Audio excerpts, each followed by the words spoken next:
Halo, selamat pagi, selamat beraktivitas. Perkenalkan nama saya Riana Patricia. Pada kesempatan kali ini saya akan mempresentasikan mengenai personal selling dan direct selling untuk tujuan presentasi manajemen pemasaran. Mohon izin saya akan share screen untuk materinya.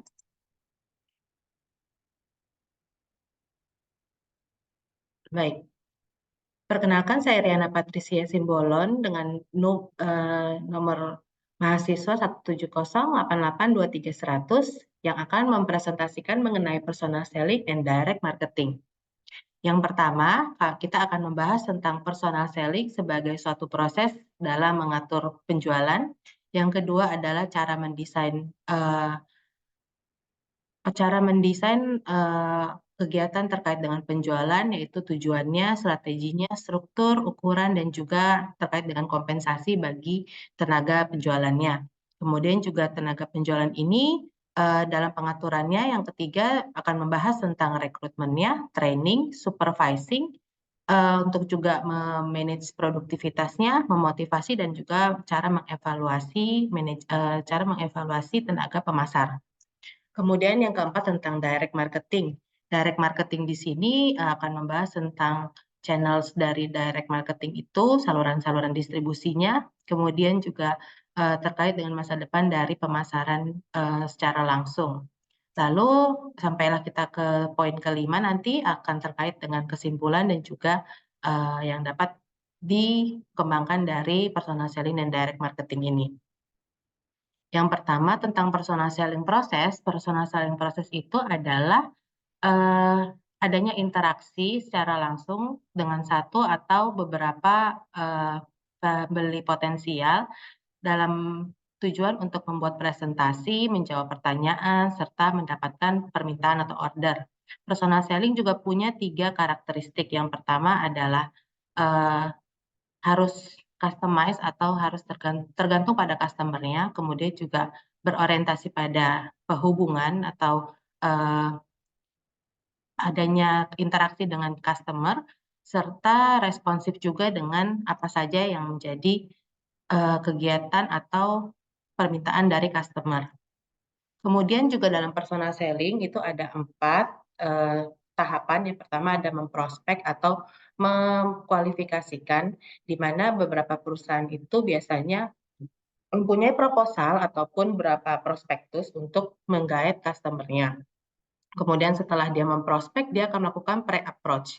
Pre-approach itu adalah mereka akan melakukan eh, pertemuan atau mungkin akan memberikan presentasi, di mana presentasi ini diharapkan pada saat pengambil keputusan itu melakukan pembelian, mereka dapat tepat sasaran dan juga menggunakan paket yang ditawarkan.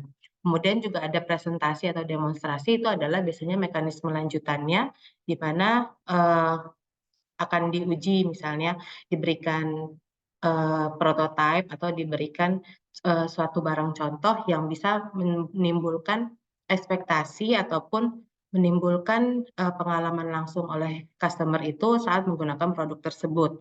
Kemudian persuasi itu adalah biasanya kemampuan dari tenaga marketing itu sendiri dalam melakukan eh, pengolahan emosional dari si customer-nya sehingga dia dapat mempengaruhi customer untuk membeli, biasanya seperti itu.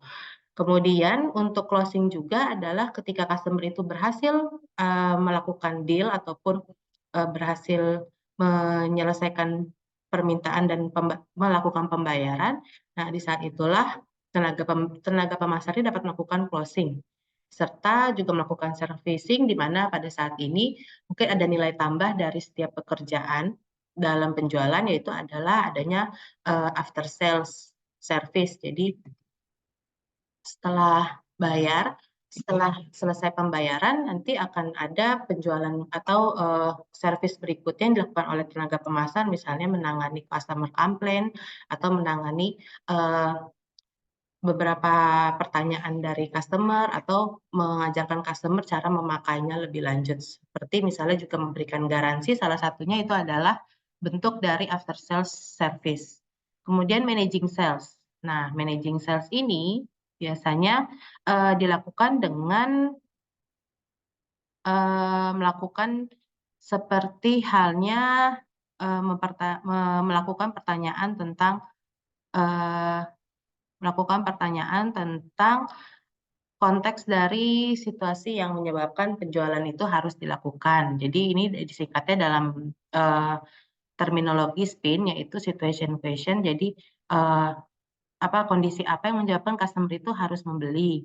Kemudian problem, dia menciptakan pain atau menciptakan, menimbulkan suatu, kemungkinan atau potensi atau kecenderungan ada masalah apabila produknya tidak digunakan. Kemudian dia juga mempertanyakan, tentang dampaknya dari penggunaan produk ini untuk mengatasi problem itu atau untuk menangani situasi yang sudah dijabarkan di awal, atau juga bisa, payoff question, yaitu terkait dengan manfaat atau solusi tadi, implikasi juga yang dihubungkan oleh si tenaga pemasar ini pada kebutuhan dari customer. Jadi kayak menimbulkan empati atau menimbulkan, beberapa keinginan dari customer itu untuk membeli.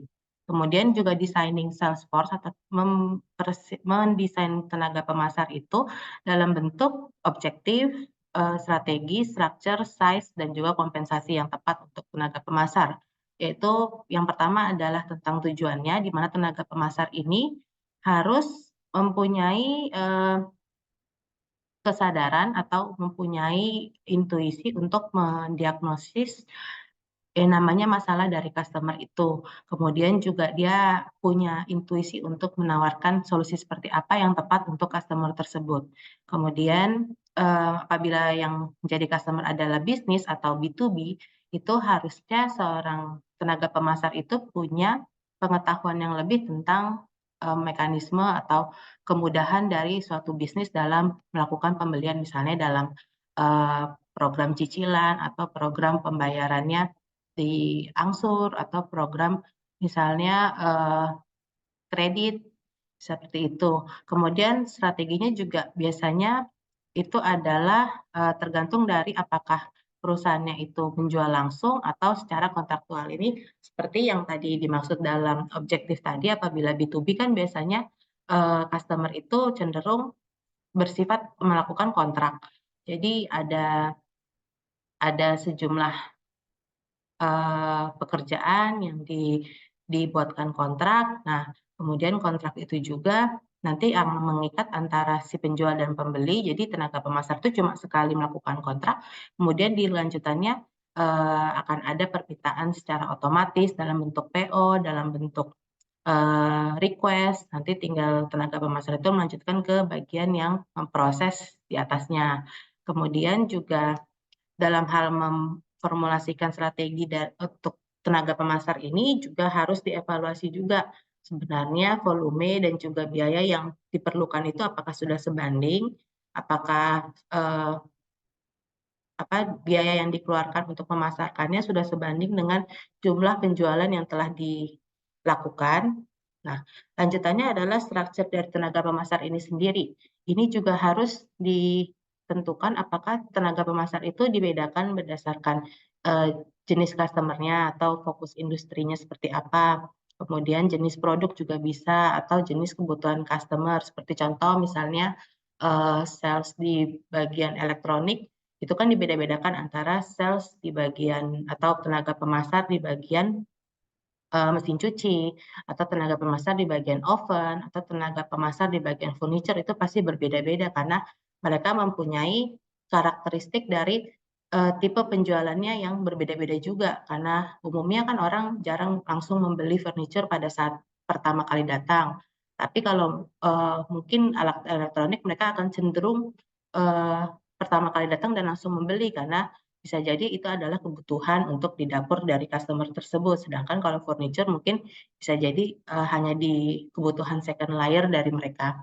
Kemudian untuk ukuran tenaga pemasar sendiri harus disesuaikan dengan tenaga pemasar itu, apakah terkait dengan Eee, frekuensi kontraknya juga apabila memang customer ini, kontraknya itu bersifat retail, jadi kan harus selalu dipantau oleh tenaga pemasar ini, maka mungkin, tenaga pemasar ini bersifat dedicated kepada customer itu, karena dia akan mengurusi kontrak-kontrak dari customer tersebut. Tapi bisa juga customer ini mungkin yang beli lalu lepas beli. beli putus gitu. Nah, berarti tenaga pemasarnya tidak perlu banyak-banyak, tetapi perlu mungkin diperkuat juga dengan tim gitu atau dengan sistem. Kemudian untuk kompensasinya, dalam mendesain suatu tenaga pemasar itu harus memperhatikan juga kompensasi, di mana dalam kompensasi ini ada jenis-jenisnya. Misalnya adalah reward untuk terkait dengan kinerja, atau apabila dia punya pengalaman lebih, punya koneksi atau konektivitas lebih, dia juga mempunyai insentif, itu juga perlu dipertimbangkan dalam bentuk bonus, terus allowance atau mungkin tunjangan-tunjangan kesehatan, tunjangan pensiun, itu juga perlu untuk dipertimbangkan dalam mendesain kompensasi bagi tenaga pemasar. Nah, kemudian ketika kita mengatur tenaga pemasar sendiri, itu suatu perusahaan umumnya menggunakan acuannya dalam bentuk prosedur ataupun kebijakan, di mana prosedur atau kebijakan ini biasanya line atau sejalan dengan tujuan dari perusahaan itu. Misalnya dia fokus pada laba, maka mereka akan condong ke pendapatannya yang banyak, bukan cuma jumlah atau frekuensi dari penjualannya, tapi secara nominal penjualannya. Nah, jadi contohnya untuk merekrut juga tenaga pemasar, seperti contoh IBM, Prudential, dan P&G itu, biasanya mereka itu mendevelop strategi marketing dan juga rencananya termasuk kemampuan dari analisa marketingnya. Jadi ketika mereka merekrut tenaga pemasar, itu mereka juga mempertimbangkan apakah punya daya analisa ataupun punya skeptis atau mungkin intuisi atau inisiatif dari tenaga pemasar itu untuk mengetahui lebih jauh tentang customer misalnya. Kemudian ketika training dan supervising juga eh, tenaga pemasar itu harus dilengkapi juga dengan kemudahan-kemudahan seperti misalnya dia punya learning program. Jadi cara belajarnya itu udah ter, ter, terprogram dengan jelas, seperti misalnya batch 1 dia harus belajar tentang teknik marketing, batch 2 dia harus belajar tentang teknik negosiasi, misalnya seperti itu. Bisa juga dia harus memiliki atau punya training khusus untuk mempunyai empati ataupun sensitivitas terhadap apa aja yang menjadi situasi dari customer-nya. Nah, kemudian untuk memanage dari produktivitas tenaga pemasar itu harus juga tenaga pemasar ini mempunyai sosial media misalnya yang dapat dipantau apakah berapa hari atau berapa kali mereka mendapatkan return atau feedback dari postingan yang mereka lakukan, misalnya seperti itu. Atau eh, berapakah jumlah produk yang harus dijual dari eh, sekian banyak kunjungan kepada customer seperti itu juga dapat menjadi tolak ukur dari produktivitas tenaga penjual. Kemudian juga untuk mengevaluasi tenaga penjual juga tadi harus diperhitungkan apakah ada data tentang jumlah rata-rata biaya per panggilan, misalnya dia uh, seperti contohnya yang saya tahu itu terkait dengan kalau misalnya gym itu kan ada khusus satu tempat yang berfungsi sebagai tempat untuk melakukan uh, telepon call gitu. Jadi waktu kita mendaftar gym itu biasanya kan kita diminta untuk menuliskan beberapa nama dan juga nomor telepon orang-orang yang dapat dihubungi untuk si gym ini memasarkan gymnya lebih lanjut. Jadi semacam kayak trade off lah atau dengan gym ini ngasih promo ke peserta gym biasanya mereka minta pertukarannya adalah koneksi atau kontak dari si pelanggan baru ini yang dapat dihubungi lainnya, yang dapat mereka pasarkan juga gymnya. Makanya mereka punya satu ruangan khusus untuk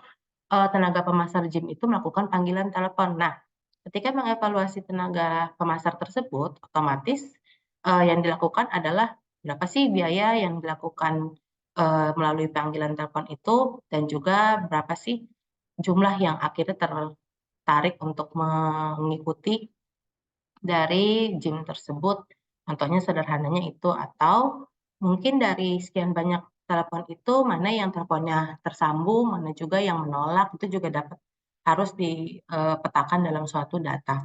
Kemudian selanjutnya kita akan membahas tentang direct marketing, yaitu direct marketing adalah terkait dengan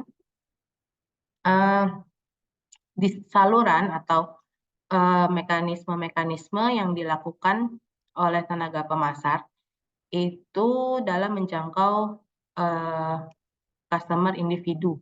Biasanya itu melalui surat atau melalui katalog atau melalui website atau melalui juga HP.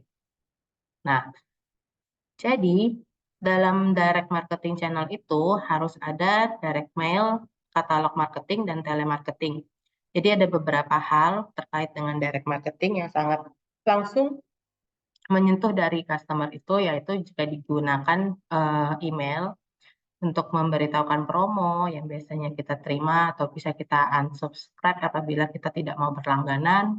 Kemudian juga katalog marketing juga terkait dengan apabila customer itu pengen tahu lebih banyak lagi kategori-kategori produk yang dapat ditawarkan oleh tenaga pemasar. Kemudian telemarketing tadi terkait dengan apabila si tenaga pemasar itu melakukan panggilan telepon ataupun melakukan video call untuk memastikan dia dapat berinteraksi langsung dengan customer apabila itu terkendala jarak ataupun kesulitan berkomunikasi gitu. Kemudian direct marketing channel juga bisa juga berupa kios ataupun infomersial. Itu yang biasa kita kenal dengan mungkin eh, apa namanya eh, yang ada di pinggir-pinggir jalan seperti spanduk ataupun eh, media pemasaran yang biasa menayangkan produk yang di sekitar bandara itu, Mediatron. Nah, Mediatron itu juga dapat berguna untuk memasarkan produk. Nah, ini adalah salah satu saluran distribusi dalam memasarkan secara langsung atau direct marketing. Kemudian juga ada em, lanjutannya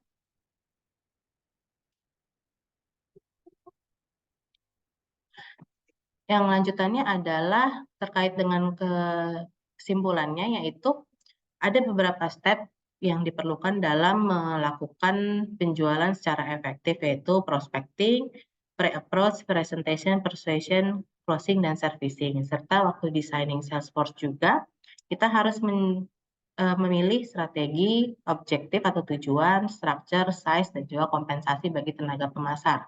Lalu untuk memanage tenaga pemasar itu harus dilakukan melalui rekrutmen, training, supervising, motivating, dan evaluating, di mana masing-masingnya ini biasanya ditentukan oleh perusahaan yang inline dengan tujuan perusahaan itu sendiri, apakah dia ingin mengenerate revenue secara nominal atau mengenerate frekuensi dari penjualan secara berapa kali si customer itu akan kembali berinteraksi dengan perusahaan tersebut. Oke, demikian presentasi dari saya. Riana Patricia pamit undur diri. Terima kasih atas perhatiannya. Assalamualaikum warahmatullahi wabarakatuh.